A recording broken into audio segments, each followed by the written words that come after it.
Hi, folks. Thank you for joining me again. My name is Danny. Welcome to Danny's Corner. And today I want to talk about or ask several questions and explore these. I might make this into a multi video series. I don't know yet. There's a lot to explore. And I'm always coming up with ideas that I can talk about in this channel or on this channel to do some introspection, make America reflect again on the things that it has done, that it's doing, and on the things that it will do, and see how we can change as a nation. We are expecting for a savior to rescue us. I'm talking about a worldly savior here. We're expecting that some politician will magically appear and fix everything for us. And it doesn't matter if it's from the Democrats, if it's from the Republicans, or if it's from the Independent Party or the Green Party. We want someone to fix everything, kind of like what Franklin Delano Roosevelt did back in the 1930s, although some may disagree and may say that he didn't do anything. I'll just leave that to the history books to see if he did or not. Regardless, we all know that a president cannot serve 3 terms anymore. We all know that America is not in the same place that it was in the 1930s, although it came really close. And we also know that attitudes have changed a lot since then. And I don't think that we could ever go back to the way things used to be. If you are joining me for the first time, again, my name is Danny. I am a totally blind person. I make videos to create awareness about blindness. This is Blindness Awareness Month. It's where doctors and other professionals that talk to blind people or that help blind people in any way try to make sighted folks aware of blind people and of blindness in general. And the other thing is how to prevent blindness. So get those regular eye exams. I think they're once a year.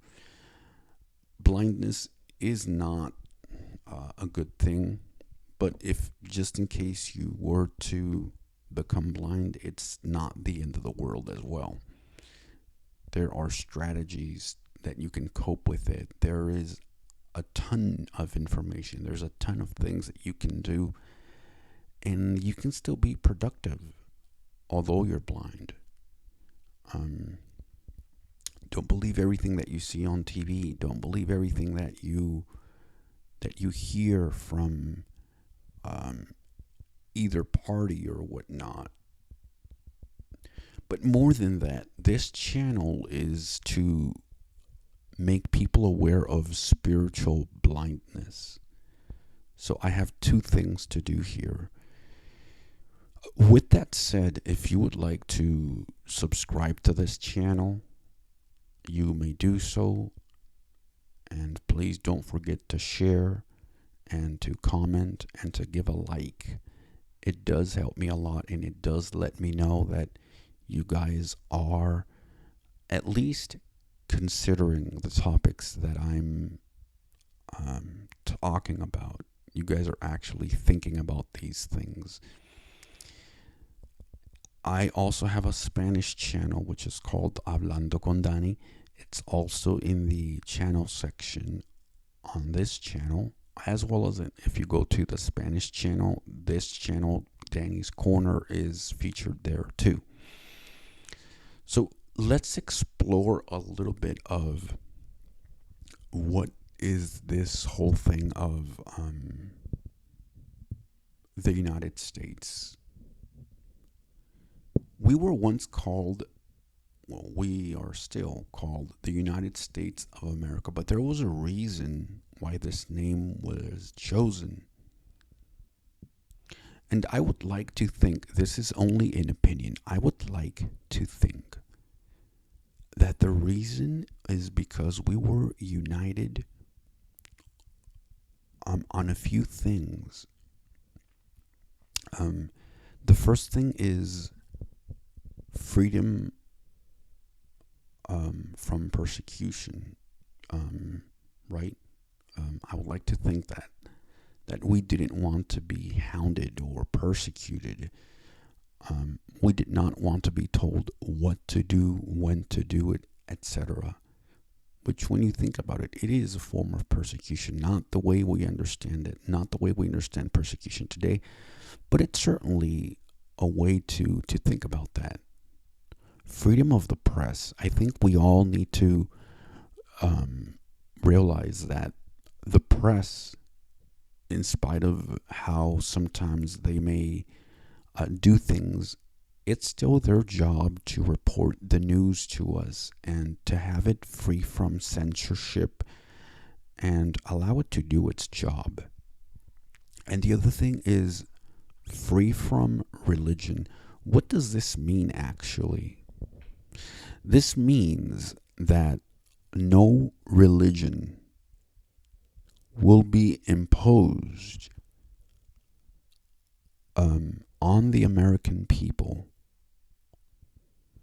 because overall, this is a secular nation. It always was. This myth of Make America Great Again did not start with Donald Trump. It started way before. It started with this whole thing of America being the city of hope, or being the beacon of light, or the city on a hill, and all of this stuff. We have romanticized a lot what America is, and it's simply not true. So, are we united still? Are we the United States of America? Or is this just a name, but we no longer live up to it? Are we the United States of America? No. At one point we were, because as I said, we were united on some things. But then something happened to where we could see that things were not always the same way. I believe after the Civil War, well, number one, the first thing that happened that could have given you a glimpse into the future if you would have been born during that era, one thing that would have captured at least my attention is how even before the Civil War, states were beginning to secede from the United States because they wanted things done their way, and other states wanted to have things done their way. Okay, if we were free from, if we fought for our independence, we didn't like people telling us what to do. The question becomes this: if we didn't like what other people were doing to us and we thought that we were being oppressed, why then we as a nation considered slavery? Think about that. Please think about that. Why, as a nation, that we didn't want to be oppressed, persecuted. We wanted to be free from all of the things that England was doing to us. Why then we even had that thought, let's consider slavery. We were oppressed. We didn't like it, but it's okay if we oppressed other people. After all, these people are not human. That leads me to my next question. When we say the United States of America and we the people, you know that those we the people were not really we the people. Does that make any sense? We the people only referred during that time to those who were considered humans. I know that sounds very strange, but if you do some history research, you will find that a lot of the slaves, or all of the slaves,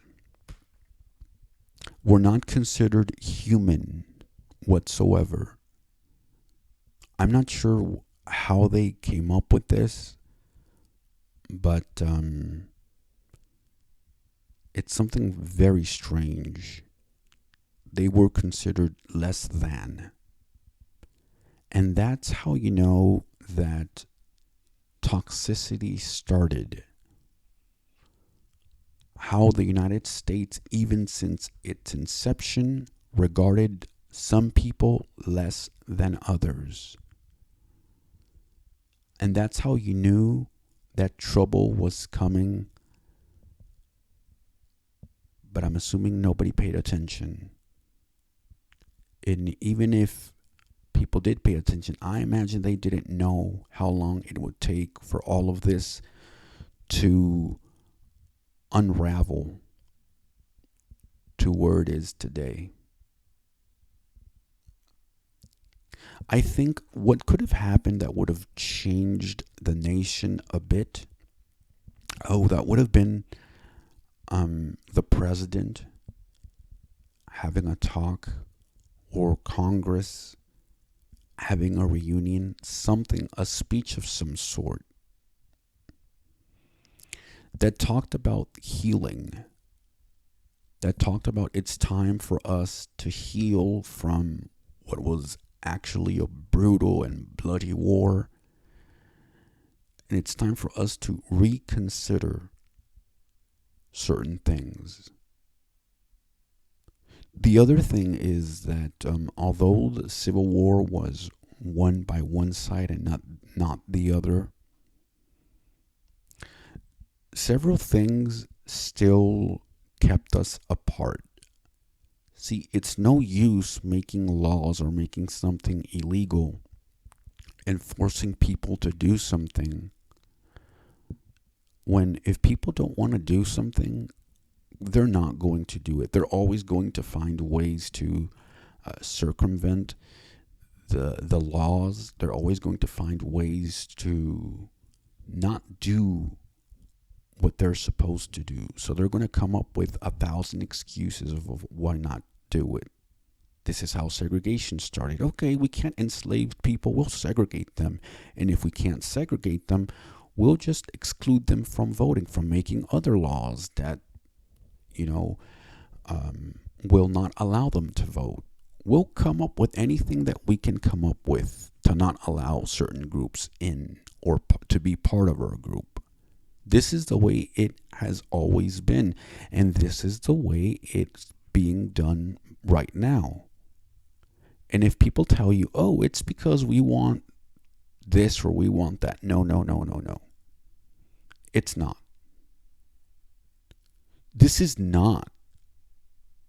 This is not something that has come up recently. This has always been within our foundation. This has always been the thorn on our side. This is what's hurting us. We are not addressing this properly. The South has a thing, or had a thing, called the Confederate flag. So many people are proud of that thing.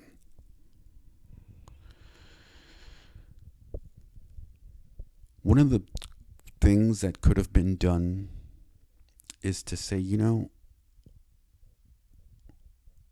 I understand that at some point, and I'm not saying opinion comes from me. I would have said this if I was the president of the United States back then, in the fantasy world. I would have said something like this. I understand that once that flag meant some Southern pride of one way or the other. But unfortunately, because of the choices that we have made as a nation, we need to put this flag down. It's caused so much division. We were never meant to have slaves. We made a big mistake. We were untrue to ourselves, untrue to the values that we hold dear. How could we as a nation say that we were oppressed, we didn't like what England was doing to us, yet we turned around and we enslaved other people, and we thought that was great. And now we have freed them. Thank you very much. There's no I'm sorry. There's no reparation. Not that money is going to do anything. But there has been nothing to alleviate the suffering of these people.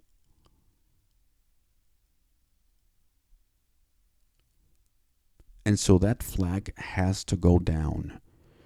Because when we feel pride, excessive pride, and do not humble ourselves, that only leads to perdition. That only leads to a loss of sense of emptiness. Perhaps not right away, but eventually it's going to lead to destruction. Those are some of the things that I would have said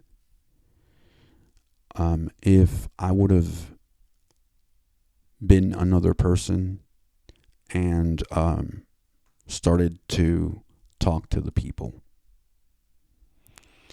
And so I'm going to make a second part to this and keep exploring this topic and see where we can go from here. So I hope you enjoyed this video.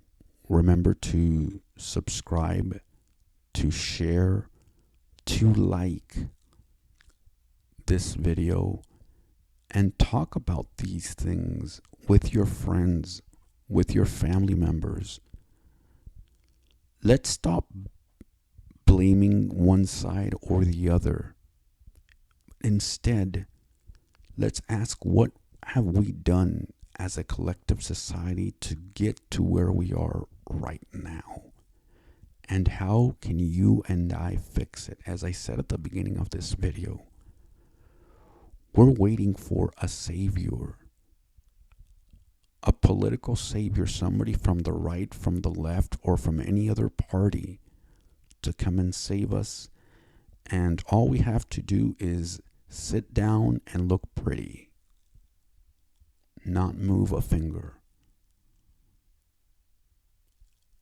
And this is why I brought up slavery. Because any time that we expect somebody to save us and for us not to do anything, we have that risk of becoming enslaved once again. Obviously, I'm not advocating for something as despicable as January 6th. That was an act that tore our nation apart even more. What I'm asking for is, can we look in ourselves and start doing things for each other instead of waiting for somebody as a politician to do something for us? Can we start with kindness, compassion, mercy, love, benevolence? Can we start by giving back to others, giving back to those who've never had anything at all? Again, please subscribe, share, like, give me a comment. Tell me what you think. I'll be talking to you next time. Thank you. Have a nice day.